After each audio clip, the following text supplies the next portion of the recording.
All right, today I'm getting a chance to talk to Ben Hinz. He's the brains behind Dwarfcraft Devices, which is a pedal and modular maker.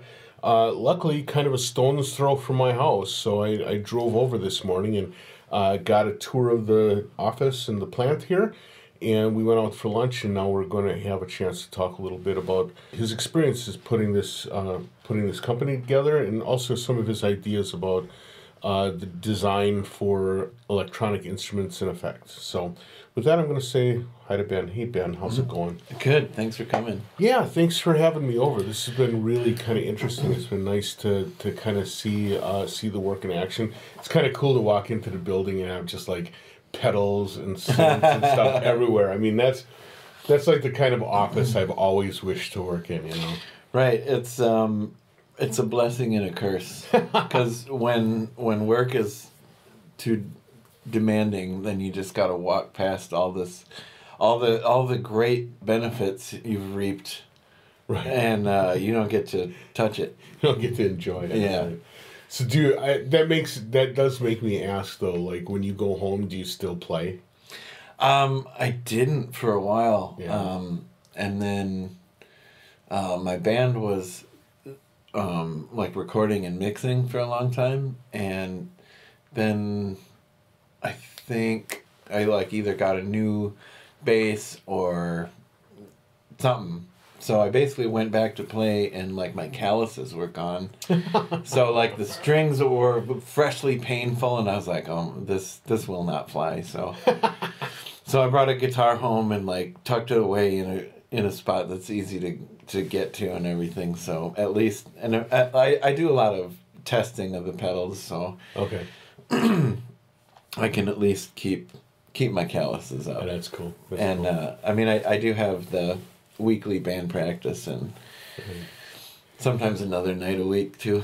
Nice. So for people who aren't familiar with Dwarfcraft, why don't you fill us in on the variety of devices you make and kind of what platforms you work with? Okay. Well, the slogan that I started putting on our posters and things a couple years ago was new machines for new music. The idea is that kind of leaves it open, because I do love pedals and I use pedals a lot, but I'm about making new sounds and new experiences, and so therefore new music. So we just try to be really not necessarily experimental, but exploratory. All right. With our machines. I guess I don't really want to get a whole lot more specific than that, other than, I mean, I'd like to think you can go a little further on our devices than you would with, like a Boss or something like that. Right. So the pedals that you've made, the first time I interacted one was with I think we decided it was the Eau Claire Thunder was what it was called. Yeah. Right? Yeah. And I remember it being sort of like shockingly different sounding.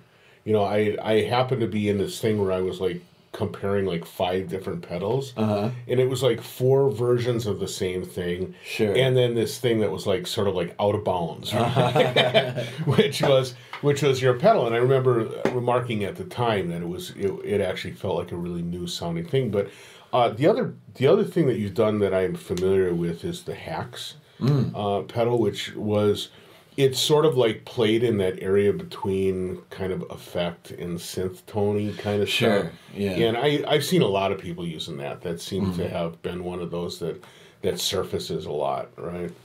Yeah. I think that was maybe even our second pedal. Oh, really? design. Yeah. Okay. It was real early on. It's not a lot of parts in it. Mm-hmm. It uses an obsolete chip from a telephone. So we ended up buying a lot of those chips a couple years back just in case. Nice. Yeah, I mean, the first thing I ever made was a bank of square wave generators. Uh-huh. So that tone out of the Hacks, which is it's like a ring modulator, except it only generates one waveform, Right. and it's a real nasty square wave. So that was still pretty comfortable territory. Sure. For me at the time. So how did you get started? I mean, first of all, how did you get started doing electronic design work? And, kind of when did you get kicked in? How did you get interested in electronics? But then also, how did you get started deciding that you were going to make a company out of it? I mean, it kind of comes back to, I guess the earliest point is just loving music, and then a friend of mine got the Propeller Heads Rebirth. Oh, yeah. So then we were making electronic music, and then a few years later, I learned a little bit about circuit bending, and it looked really hard. And a friend of mine was doing it, and he's like, no, it's easy. Like, just go for it. So I started circuit bending, and a friend of mine, Casey Anderson, recommended a book by Nick Collins called Hardware Hacking. Right. And that was when I got it just impenetrable. So I just left the book in the bathroom and would just read the same page over and over until it made sense. Uh-huh. And then eventually it starts coming faster. Sure. And that's where I learned how to make that square wave generator, and I thought I was making an overdrive that was in that book, but I had bought the wrong chip. So through a lot of blood, sweat, and tears, that became the Great Destroyer, our first pedal. And so I was selling those just online to friends and a few locals, and I think somebody recommended the products to Sean at Analog Haven. And he was our first dealer, and basically called me one day and was like, do you have anything else? And I think I had like 2 half-done ideas at the time. And I was like, of course. And he said, okay, I'll take 10 of everything. And I had just lost my job in a kitchen at the time. Uh-huh. And from that moment on, it was a real company. Wow. It was a matter of survival at that time. What's funny is what you just said there is actually 2 of the people who have like a lot to answer for. Nick Collins and Sean at AA, the two people that Nick gets people started on the path, and Sean's is the person who hasn't turned it into a business, right? People, yeah. It's amazing. That's pretty awesome. So, what year was it that you got in contact with Sean? I'm pretty sure that was 2007 or 8. The first thing I completed, the square wave generators, was in 2007. Okay. And I only know that for sure because I put an unreasonably long serial number and date code on the box. And I probably wouldn't have remembered the date code because who has a date code? But it's the same as modern Fender guitars. Oh, I see. So I was able to decipher the year. So in addition to the Great Destroyer, what else were the first things that you sent off to Sean then? So I'm guessing that was the Great Destroyer, Hacks. The square wave generator was called the Thumping Double Square Snakes. And I was also working on sort of a tricked out feedback looper called the Hurricane. Okay. And I think that was about it at that time. Now, how long was it before you started like seeing your work show up in like people's work, right? So one of the things I'd say is your stuff kind of sounds peculiar. Yeah. Or particular. So I would think that it was kind of that early stuff. Yeah, I would think that would have kind of jumped out of a mixes for you anyway. Sure. It was sort of a strange, alternately slow burn and then some explosions here and there. Oh, yeah. Alan Sparhawk and his bands are in Duluth. So that's like Low Retribution Gospel Choir. Right. So the gospel choir was playing here in Eau Claire, and I came up to him after the set and was like, so I named this pedal after the Low record, and I think he bought one right then and there. and then he ordered some for like Christmas presents, basically, for other people. And then I'm pretty sure the next time the Black Eyed Snakes played Eau Claire, the second guitar player in that group was using the Great Destroyer. But I guess most notably, it wasn't long after that that I asked our Japanese dealer to put us in touch with Boris. Mm-hmm. And Takeshi from Boris latched on to the Eau Claire Thunder right away. Yeah. And Wata adopted the Shiva. And like those two pedals are still on their boards. Wow. So unreal. That's pretty cool. That's still a feather in my cap, I guess. So you just called him up blind and said, "Hey, let's try and make this happen?" Well, our dealer Kaz in Japan said that he knew them. Oh, I see. In some way. So I just sent them presents. Right. And we've been doing business since then, That's cool. So now you talked a little bit about your band. I'm thinking that being part of a band, especially, I think you kind of said it as like it's a weird rock band, or something like that. Yeah. My assumption is that just doing that has to influence how you design stuff as well, right? Absolutely, yeah. I'm usually thinking about, like, in terms of interface, and in terms of interface, I'm thinking about the stage. Mm-hmm. And then for features, I'm thinking about the studio. I see. Okay. All right. Because my creative time is probably 80% studio and 20% stage, or even standing in the practice room. Right. But everything we've put out started as something that I wanted to use. So that's really powerful, though, because that's like a different. It means that your test group is a group of one. Yeah. You have to do it. You work on it until you're happy, I guess, right? Mm-hmm. And then, we're not very good about getting like early units out to people to try, but now that we're collaborating with more like freelance programmers and things like that, we have more heads in the game during that stage of development. And the next couple releases, we've been able to sort of get out some early units to people while we could still make changes. Sure, right. But it is still a pretty small group. Yeah, so I'm curious about like how you go about designing something, because since you're specifically we're looking for new sounds and not necessarily something that is going to fit an existing slot in the quote the market, right? Mm-hmm. What is your design process? Where do you start, and how do you design the circuits? What do you test them against? Because one thing I know, I see your pedals often used by non-guitarists. Mm-hmm. A lot of synth players use them, particularly. And so I'm wondering, how do you test it to make sure that it kind of works in all these different environments?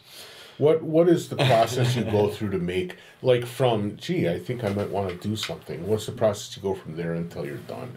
Okay. That's kind of a big question. It is a big question. Well, and it's because there are a number of processes. Mm-hmm. But it always starts with a drawing on paper, which is where I start. That helps me organize my thoughts of, feature set and interface simultaneously. So I draw a few versions of it, and then I sort of, if we have the enclosure that I want to use, or the front panel in the case of a module, I'll set the knobs on the face to kind of try to get an idea of the physics. And then it used to be I would just go to the breadboard and try to make it happen. Mm-hmm. In the case of our overdrive that we don't make anymore, it was all in my head first. It was like, oh, I'd like to try an overdrive. Okay, I wonder if we ran X, Y, and Z together and, put a switch here and a knob here. I wonder if that would work. And then the next day I put it on the breadboard and it worked. And a couple Right. weeks later we had the circuit board for it. Sure. Now, my ideas for circuits have far outstripped my abilities. I see. Okay. So I go to Tom, the in-house engineer. Well, first I talk to Louise and be like, oh, I had this idea. And usually she's like, oh, that seems like a good idea. Or sometimes I have to convince her. Or sometimes we just drop it right then and there. Okay. But then I go to Tom and I say, I want A, B, C, D, E, F, G. And then his job is basically to tell me what we can do, what we can't do, and what we might be able to do. And then I basically just needle him until all the can and the maybes are done. Right.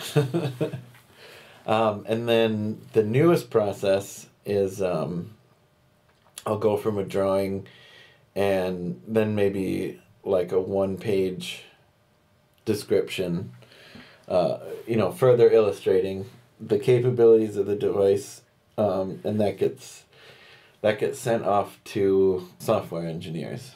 And we've got a hardware platform now that it's really versatile. We can load a lot of different programs into it. So as of maybe a couple weeks ago, I've started prototyping things on my 10-year-old laptop. Mm-hmm.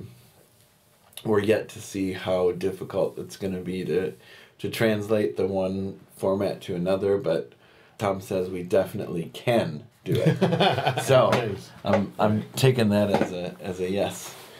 So for yourself, how hard was it to give up doing the actual hardware design?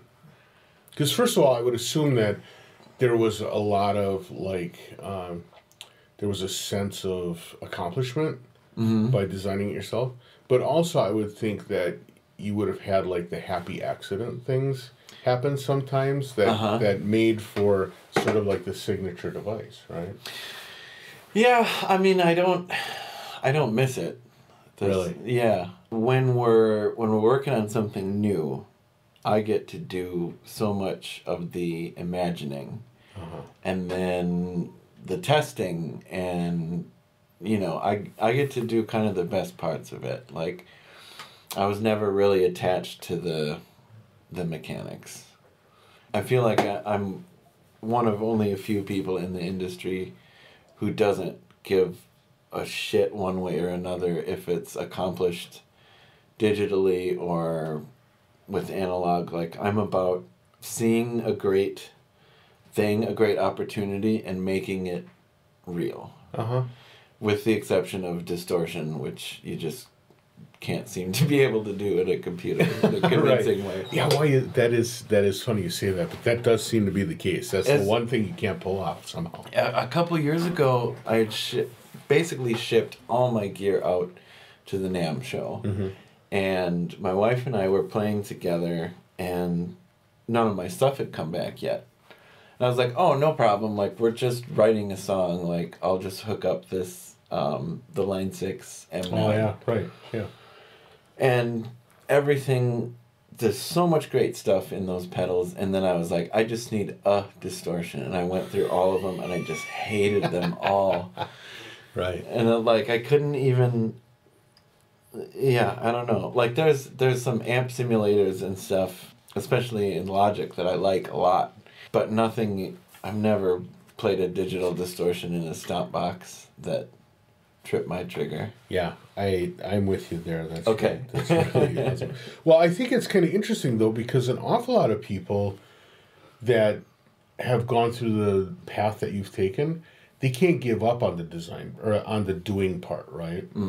But I think it actually sounds like you have kind of a cool, you get to imagine the front end and then you get to play with the back end. Mm-hmm. And for you, how often is it different and how often is it even better than you thought on the front end?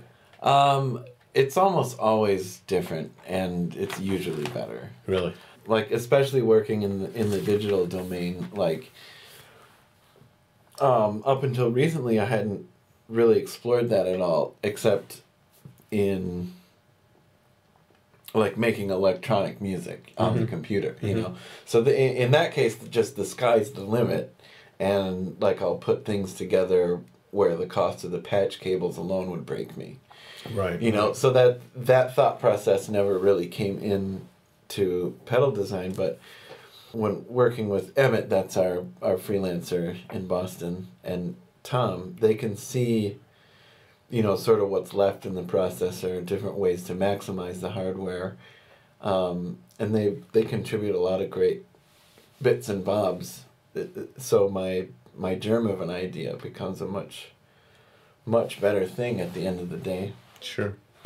Now, to me, to get to the point where you're what you call the imagining, the kind of conceptualization of what you're going to put together as a product, I mean, it implies that you have kind of a very personal view of where electronics fit in the music making process, and you drop little nuggets about like having done electronic music, you know, or being in these rock band things, or, you know, playing around writing songs or whatever. And I'd like to hear a little bit more just about how you think of music and electronics and kind of the mashup of that. Okay. So for a long time, I've had feelings on that subject, and I was never really able to verbalize them until a couple years ago. I saw Bon Iver, and they played their newest album, start to finish, it's mostly electronic, but like all the vocals and horns and guitars and everything, like, everything on that stage, everything on that album has, like, equal importance and weight. And I was like, that's exactly what I've been feeling, is, like, just a unified system of music. Like, there's the boxes and lines that we put around things are arbitrary. And so I'm big into integration of different, not even necessarily genres, but I guess tools, instruments. It's funny you say that, because it seems like, and maybe this is just me giving too much benefit of the doubt to the internet, but it seems like the second that there's the opportunity for opinion or division, it's going to happen. Oh, right? yeah. And so, like, one of the things you see right now is sort of like this differentiation between what guitar and bass players could do in EDM, and the two of them can't occupy the same continent Right. at the same time, let alone share musical influences or anything like that, right? How does what you're saying survive in an environment that doesn't seem willing to integrate? Oh, man, that's another big question. I mean, I agree with you. Like, we're a tribal species, and Right. whatever team you're rooting for, or, you know, side of music you're on, people tend to rally behind that. But I've seen a lot of musicians over the years who, you know, started experimenting with guitars and feedback and everything like that, move into Eurorack, you know, and that's almost exclusively where they create now. We watched Men in Black recently. Tommy Lee Jones says, no, a person is smart, people are stupid, confused, whatever. Right. And I think that's how we survive, in that when people aren't thinking about their team, or when they're focused on creating, a lot of those lines can go away, I think. And especially for Dwarfcraft in particular, like, we've always kind of been on the outskirts of whatever genre we were associated with. So I think that makes for a more natural leap and a more inclusive workflow. Yeah, but then on the other hand, doesn't it sometimes put you in a weird position of, I always think of, like, oh, this is going to be a crazy diversion, but let's do it. Let's do it. So if you have a family, I think of my cousins. They were 4 boys, right? Mm-hmm. And the first one was pretty wild. And so the second, in order to outdo him, had to either be, so by the time it got to the 4th kid, it was like, straight to prison, please. Is there, how do you keep, like, one-upping your own self in order to sort of, like, stay on the edge? Because you are, I mean, you're right in saying that your kind of stake in the ground is, like, on the very edge of sanity, right? But isn't that a constantly changing border? And how do you make sure that you're out there? Or is it just such a personal experience that it's going to be that no matter what? I guess in that respect, I'm lucky, because the places my heart and head go they tend to stay out of the norm for the most part. And I guess what we've been focusing on a lot lately is just sort of maximizing the technology available to us. And I don't mean like commercially available meaning like things that we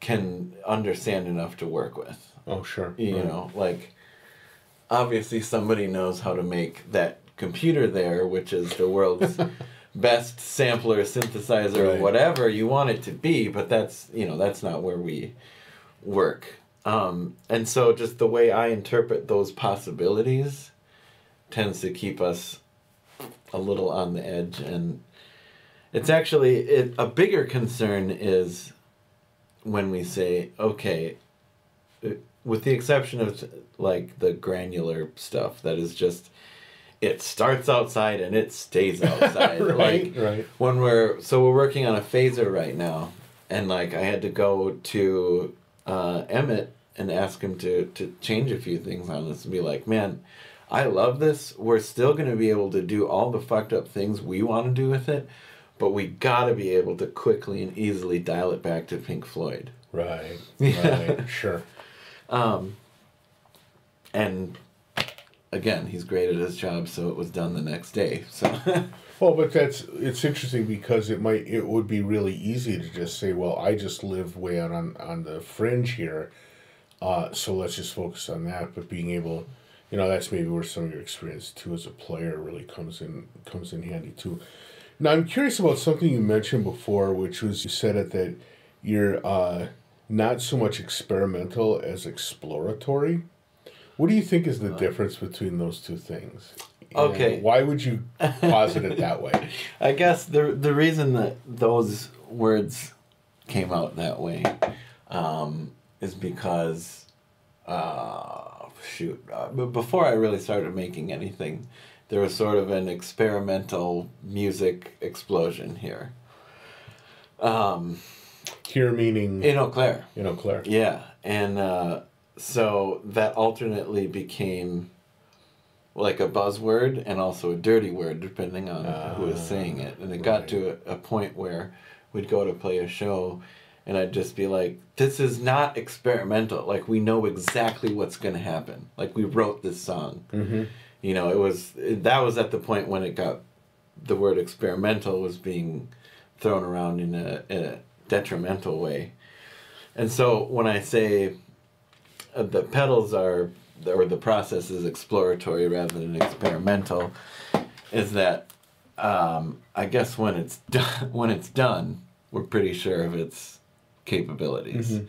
And we've explored the possibilities and taken a lot of things out, whereas I feel something like Square Snakes, which was just bank of square wave oscillators, was a bit more experimental because I didn't know diddly squat about it, and actually a lot of them went out without capacitors at the end, which means they were just blasting raw voltage wherever they went. Which in general is fine because anything you plug it into is going to have an input cap, but still, you were the running around with your hair on fire. I guess, yeah. That's really interesting. That's a cool take on it. So now you also mentioned kind of watching people and creative sound artists kind of moving from guitars to Eurorack. Do you think that they're just walking away from guitar, or is Eurorack like added into the mix, or is it just a change in focus in the music, or what do you think? Well, so the people that I'm referencing are usually not, touring. They're day job people who experiment with their gear at home or in a practice space or whatever. And that can be really fun with the guitar, but I think the appeal of that Eurorack system in that specific environment, and I'm speaking from experience here too, like I've gigged that system once or twice. There's a lot of unexplored territory in really any rack you put together, and so you're automatically collaborating with the machine and trying to communicate some feeling or something. I just think it taps right into that personal creative space. And at least for me, a lot of times, unless the gear setup is pretty expansive, playing guitar on your own can sound pretty naked and lonely. Well, the other thing is, if you're doing it with guitar, eventually you get to the point of frustration saying that I could experiment more if I had better facility on the instrument. Sure. There's not really like any value in being really fast at patching cables in. Right. So it sort of like pulls you away from focusing on being fast on the instrument. Right. Which is maybe kind of cool. Your finger coordination. Right. Yeah. It does. It almost forces you to slow down and take the focus out of your finger tricks. So now I'm looking around. We're recording this in Ben's office, and I'm looking around, and it's kind of a place of amazing bits and bobs. So I'm here with one elbow on an Octatrack, looking at a TIAC cassette deck, dual well cassette deck. There's a rack, a 6U, looks like about a dual 84. I think that's maybe 90. That's the Pittsburgh Move case, which I think is 104. 104, okay. But then there's a couple of other. There's a Tip Top Happy Endings rack. There's a couple of half-filled racks. There's everything. There's breadboards up in the corner. There's everything. It seems like. And the 66 Coronado. And the 66 Coronado. That was my wife taking a huge gamble on me. Wow.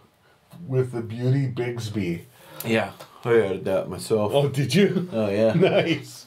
Awesome. Well, you have chosen to surround yourself with an amazing pile of stuff. Of all of this, when you're just in a mood, what's the thing that you pick up and play? Oh, boy. I mean, it's still usually a guitar. Yeah. Just because I have such an immediate command of it. Mm-hmm. Not in a virtuosic or sense or anything like that.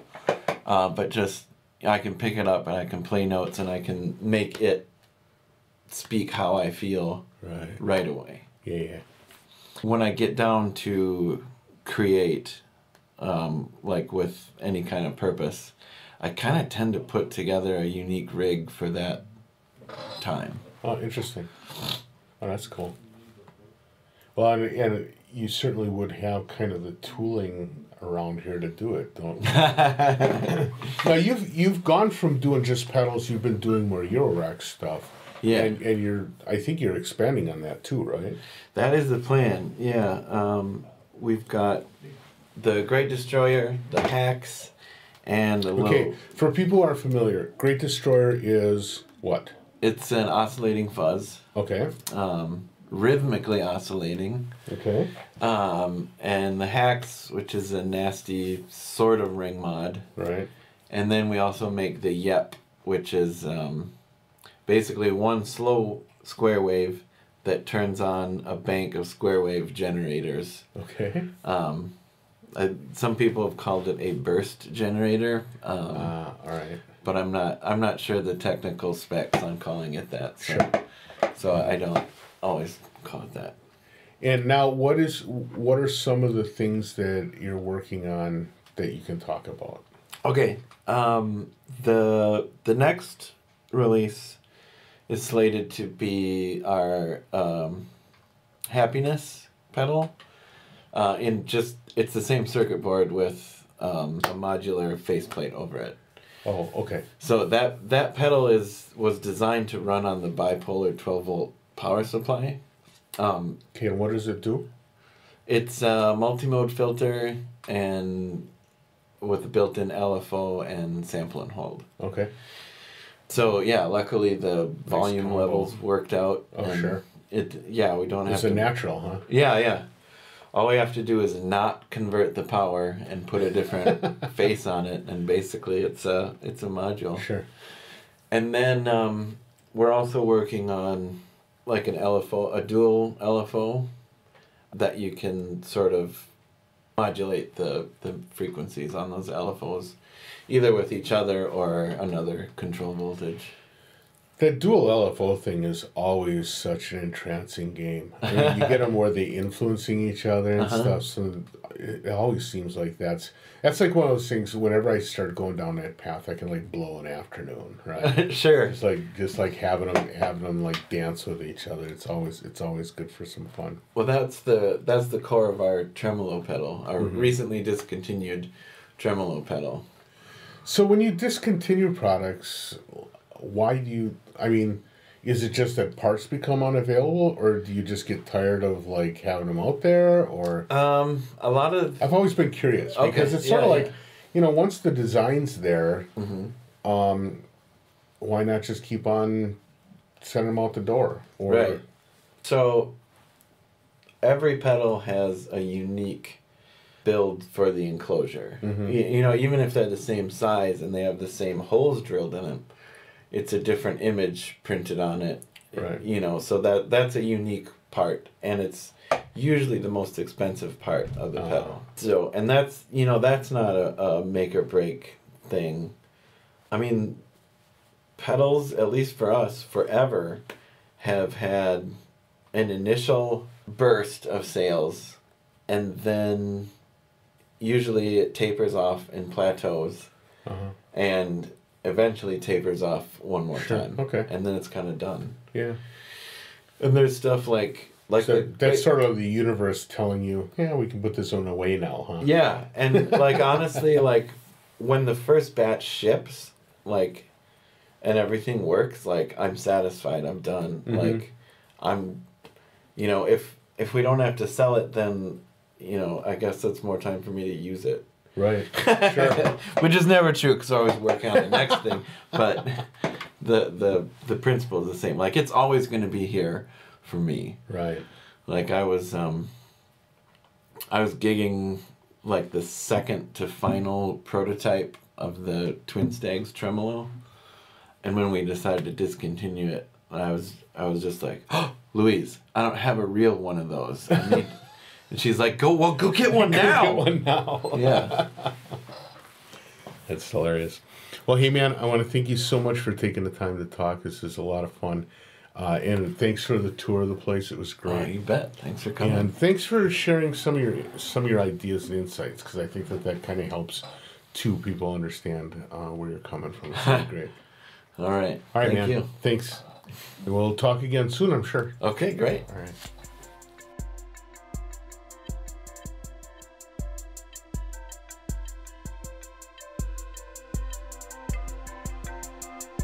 Many thanks to Ben for hanging out, showing me around Dwarfcraft, and talking about a lot of stuff, particularly the design process for making their incredible pedals. If you haven't had a chance to try any of their stuff, particularly the Eau Claire Thunder, which is one of my favorite distortion overdrive pedals ever. If you haven't had a chance to try them out, take the opportunity to do it. It's well worth your effort. I want to thank you, the listeners, again for continuing to listen. Keep it up. Keep on sharing this with your friends, and we'll catch you next week around. Bye.